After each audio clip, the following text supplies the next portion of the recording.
Hi, you guys. So I just wanted to come on and to touch on Stephen A. Smith.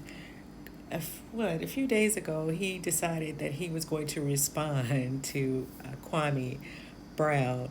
And, I think I've been calling him Kwame Child after the rapper, anyway. I started thinking about, anyway, not to get off topic. Let me stay on him. It's funny as heck, okay, how they are tearing him up in the comments on YouTube, Twitter, on his own Instagram page, because that's where I got these comments from, and ESPN's YouTube page. So you have no point, okay? The people have spoken. You come off like a slave handler for these people, and it's clear like that everything that Kwame is saying is true by your behavior.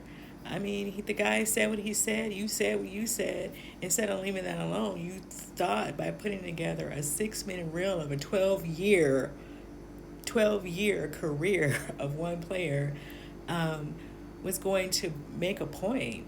And first of all, this is what always been my argument when I used to watch NBA games, because I don't watch none of this stuff anymore. Because it's been giving me a weird vibe for many years, and so I kind of just stopped watching it. But when I was watching those games, it's a team effort. He's whatever team he was on, whether it was the Lakers, Detroit, whomever, Wizards. And then one of the other things, and I don't know, I might wait to get off into this because I might do a separate video about the whole Michael Jordan factor into all of this, because it's starting to look like to me, and I think that that is what Kwame is trying to say, that he was blackballed by the top player, by this man who makes all this money for all these people, and so obviously they're going to get behind him. In this smear campaign against this young man. But people have to remember that Kwame, if you don't know, he was 17, 18 years old when he was drafted into the NBA. You should never expect a kid to come in with all the answers like that. And then this woman is out here asking for child support for a 22-year-old.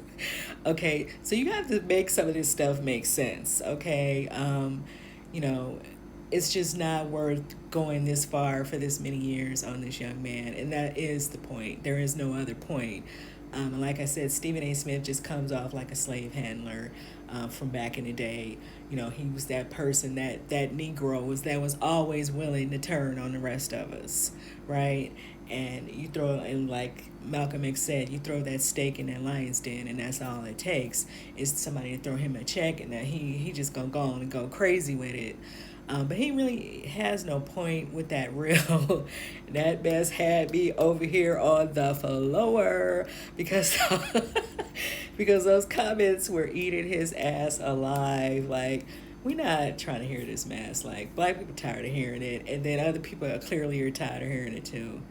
People can see through what you're doing.